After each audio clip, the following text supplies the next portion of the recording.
Hi, so today we're going to feature the connected speech, and I'm going to give you the three principles on connected speech. These are the assimilation, elision, and the intrusions.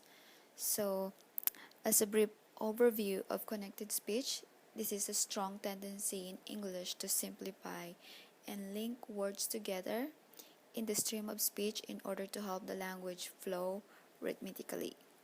So assimilation, this is when the sound at the end of one word changes to make it easier to say the next words.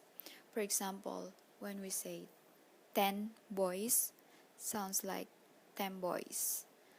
And the n sounds or the n sounds changes to the bilabial m or m to make it easier for the next bilabial sounds. The next one is the elision.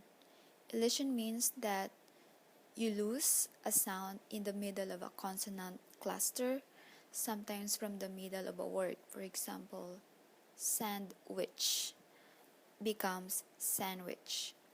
Or from the end word, for example, fish and chips becomes fish and chips. Then the last one is the intrusion. This is when an extra sound intrudes. There are three sounds that often do this: the r, ya, and wa, or the r, y, and w.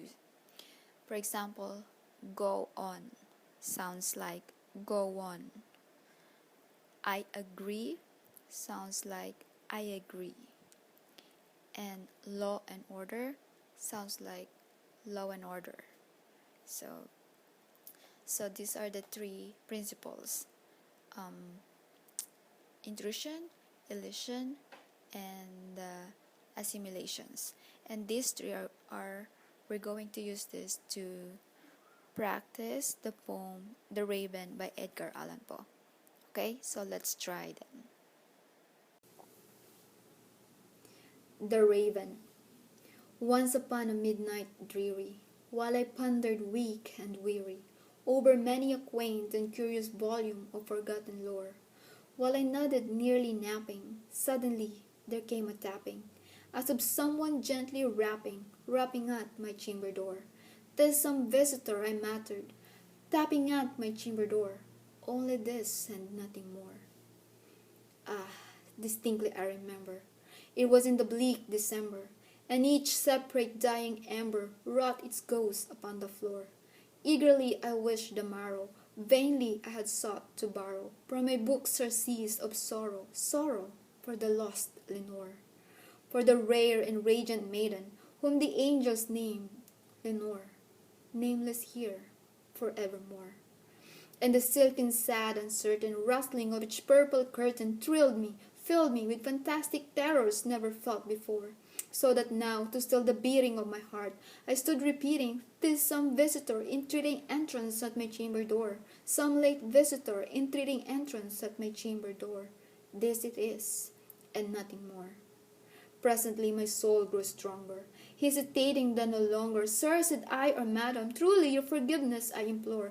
But the fact is I was napping, and so gently you came rapping, and so faintly you came tapping at my chamber door, that I scarce was sure I heard you. Here I opened wide the door. Darkness there, and nothing more. Deep into the darkness peering, long I stood there wondering, fearing, doubting, dreaming dreams no mortal ever dared to dream before. But the silence was unbroken, and the darkness gave no token, and the only word there spoken was the whispered word, "Lenore." This I whispered, and echo murmured back the word, "Lenore." Merely this, and nothing more. Back into the chamber turning, all my soul within me burning, soon again I hear the tapping somewhat louder than before. "Surely," said I, "surely that is something at my window lattice. Let me sit in what there it is, and this mystery explore. Let my heart be still a moment, and this mystery explore. 'Tis the wind, and nothing more."